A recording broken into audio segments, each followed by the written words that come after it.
Ruben Amorim double masterstroke in huge Man United win over Sunderland saves his job, at least for now.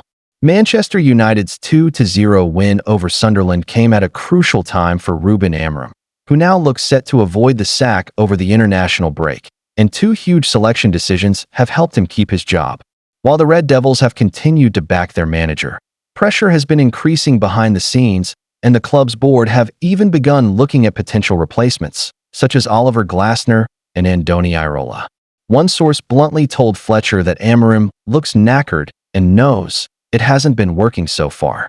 But despite constant speculation online, the manager chose to stick with his 3-4-3 formation, though he made two particularly big decisions with regards to his lineup today. Amorim handed a debut to goalkeeper Sen Lammens, who put in a largely solid performance, especially considering it was the 23-year-old's first taste of Premier League action. The Old Trafford faithful cheered almost everything he did in the game. It was unclear whether the Portuguese coach would drop Altay Binder for Lammens, but it proved to be the right decision, with the Belgian keeping a clean sheet and making one particularly big save in the first half from a powerful Granit Xhaka shot. He also made a very important stop in the 89th minute to keep his clean sheet intact and maintain United's 2-0 advantage. Ruben Amorim's trust in Mason Mount pays dividends. Amorim also decided to start Mason Mount. It was a big call, as he had to drop Matheus Cunha from the starting 11 to fit him in. But the manager's trust in the England international, who has been plagued with injuries in recent seasons, definitely paid off. Mount, 26, played very well, particularly in the first half, and scored the crucial opener in the 8th minute with a composed finish, following a good pass from Bryan Mbeumo. The midfielder played 65 minutes before being substituted off for Cunha, and the Brazilian performed well once he got onto the pitch at Old Trafford. It was Benjamin Sesko who notched the second goal for United. He put home a close-range finish after Sunderland failed to deal with a Diogo Dalot long throw. It was a much-improved performance overall for the Red Devils, and now Amorim has a 2-week international break prepare for their next Premier League clash against bitter rivals Liverpool. While Amorim now looks highly likely to keep his job, pressure will ramp up again if United fail to build on their big win today. Thanks for watching. Like and subscribe. David Ornstein provides fresh update on Ibrahima Konate's Liverpool contract. Ibrahima Konate is out of contract at the end of the season. Real Madrid continue to be linked with a move for Liverpool centre-back Ibrahima Konate following William Saliba's contract renewal at Arsenal.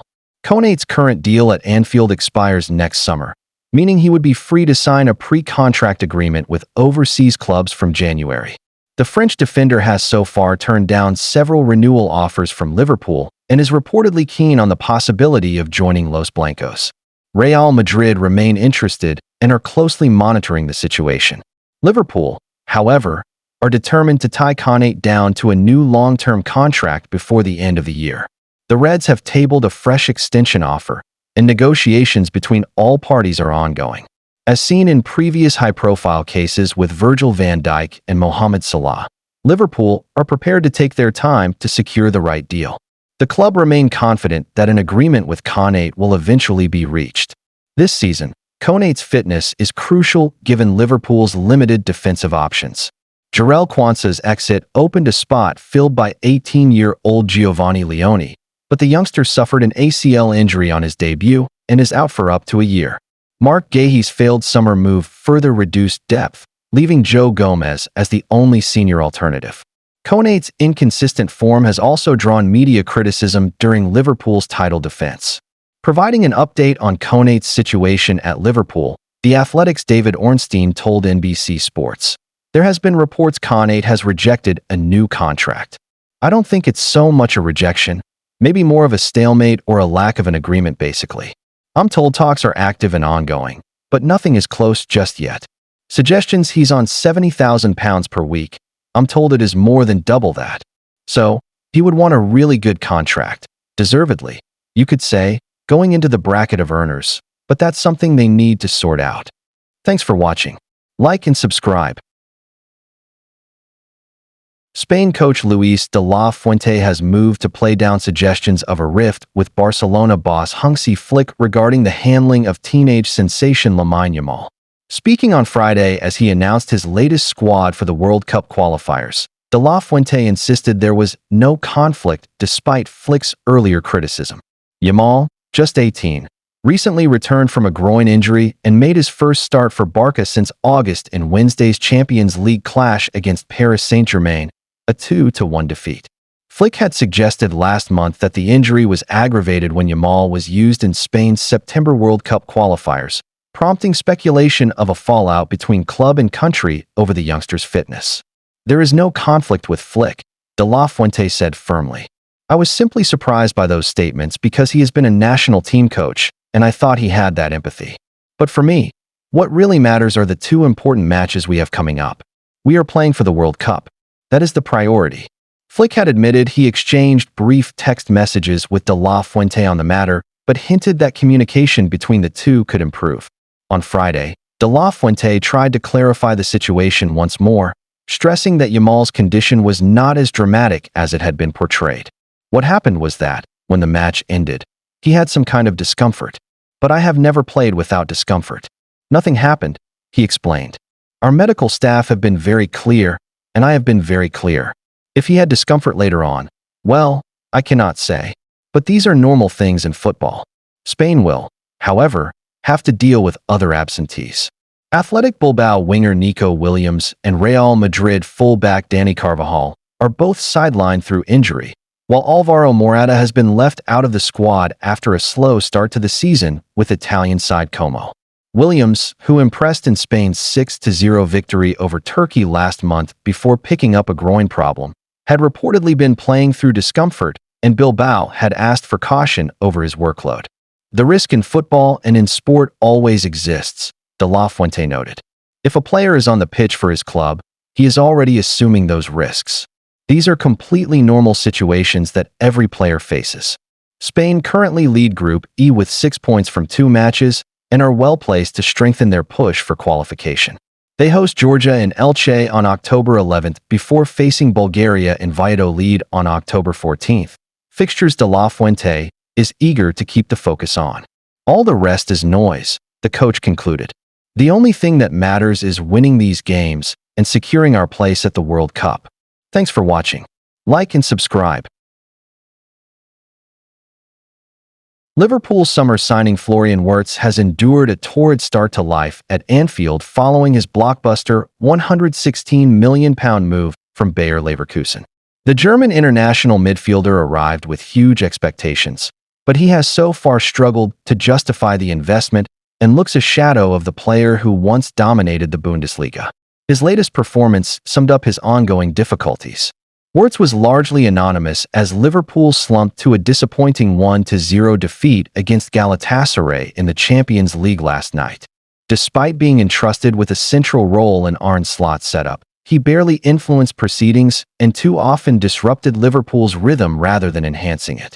The statistics painted a bleak picture. Wirtz lost possession 14 times, won just 4 of his 13 duels, and was dribbled past twice. He attempted 3 dribbles, but completed only 1, highlighting his lack of impact in breaking opposition lines. Former Liverpool defender Jamie Carragher did not hold back in his criticism. Speaking on CBS Sports, he urged Slot to take decisive action. "I don't feel like I'm watching a top team. Liverpool aren't playing football at the moment. They're playing basketball. It's end-to-end, and I don't think top teams play like that." The obvious problem that stands out is Florian Wirtz. He's just not at the races at all. He's a young boy going to a new league. He's got plenty of time to grow as a Liverpool player. However, I think he needs to come out of the team for Liverpool to get back to where they were last season, and then go from there to try and build some confidence and defensive stability. Carragher's assessment feels hard to argue with. While Liverpool's backline has looked vulnerable this season, Wirtz's struggles in midfield have added another layer of concern. Instead of being the creative heartbeat he was at Leverkusen, he has looked overwhelmed in the faster, more physical Premier League environment and hesitant on the European stage. Liverpool's midfield, once renowned for its intensity and balance, has been thrown off rhythm by Wirtz's inability to adapt quickly. His tendency to slow down play has often frustrated teammates and supporters alike, and rather than dictating tempo, he has become a weak link in a side already short on cohesion. Slot now faces a delicate decision. On one hand, persisting with Wirtz could help accelerate his adaptation. On the other, continuing to expose him to high-pressure games risks further damaging both his confidence and the team's performances. Pulling him out of the firing line may be the wiser move, not only to restore some balance and stability to Liverpool's midfield, but also to protect the long-term development of a player who still possesses enormous potential. Liverpool's campaign is already shaping up to be demanding and unforgiving, with little margin for error. In such a climate, they cannot afford passengers. Wirtz remains a long-term investment with the talent to flourish in England, but at present, he has plenty of work to do before he can be trusted to lead Liverpool's midfield in the way the club envisioned when they made him their record signing. Thanks for watching. Like and subscribe. I was not focused. William Saliba makes claim on Real Madrid interest with Trent Alexander-Arnold comparison after signing new Arsenal contract. William Saliba has revealed why he chose to commit his long-term future to Arsenal despite strong interest from Real Madrid, citing his desire to win trophies with the Gunners. The French defender recently signed a contract extension that will keep him at Emirates Stadium until 2030, ending months of speculation over his next move. Saliba extends Arsenal's stay despite Madrid interest. Real Madrid have been monitoring Saliba ever since his impressive breakthrough in the Premier League, viewing him as one of the most promising center-backs in Europe. However, by penning a fresh long-term deal, the 23-year-old made it clear that his focus is fully on Arsenal's project under Mikel Arteta. I was not thinking about clubs from the outside. Speaking after signing his new deal, Saliba explained, "To be honest, I was not thinking about clubs from the outside. I wanted to stay here for more years. I was not focused on the other clubs. I'm focused on my club." Saliba also addressed comparisons with Trent Alexander-Arnold, who is reportedly attracting strong interest from Real Madrid as well. Asked why he did not consider following the Liverpool star's path to Spain, Saliba insisted his motivation was different. "He won some titles with Liverpool. With me, I didn't win anything here except the Community Shield. I want to stay here and win a lot of trophies. I love this club. I couldn't leave this club without giving something back. I've won nothing. I want to stay here and win." Arsenal shift focus to Saka. With Saliba's future secured, Arsenal's hierarchy are now turning their attention to Bukayo Saka. The winger, regarded as the face of Arsenal's new generation, has entered the final 2 years of his deal. According to the Daily Mirror, the club are preparing a blockbuster contract offer that could make Saka one of the best-paid players in Arsenal's history, underlining his importance to Arteta's long-term plans. Arsenal continues search for silverware. The Gunners remain in the hunt for major honors this season. After closing the gap on Premier League leaders Liverpool with a hard-fought victory over Newcastle, Arteta's men are brimming with confidence ahead of their Champions League clash against Olympiacos on Wednesday. The North London side are desperate to convert their progress into tangible silverware, and Saliba's decision to stay is seen as another big step in building a squad capable of competing at the very top. Thanks for watching. Like and subscribe.